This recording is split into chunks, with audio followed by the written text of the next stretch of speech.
এই প্রশ্নটা আপনারা কেন তামিম ইকবালকে করেন না?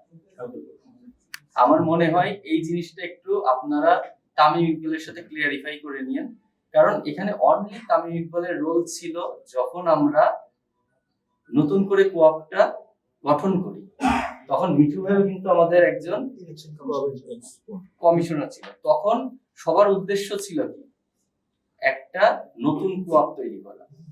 সবাই কিন্তু একই উদ্দেশ্যে কাজ করেছে। সেটা মিঠু ভাই যেমন আমাদের সবচেয়ে সিনিয়র পারসন ছিল, সেলিম সাহিদ ভাইকে দেখেছেন, রাহুল ভাইকে দেখেছেন, আমরা ইয়াং যারা আছি আমরা এসেছি, আমাদের কিন্তু সবার কম্বিনেশনে কোঅপটা গঠন হয়েছে। সেই সময় আপনি যদি বলেন ওই সময় তার একটা রোল ছিল, আমি টোটালি এগ্রি।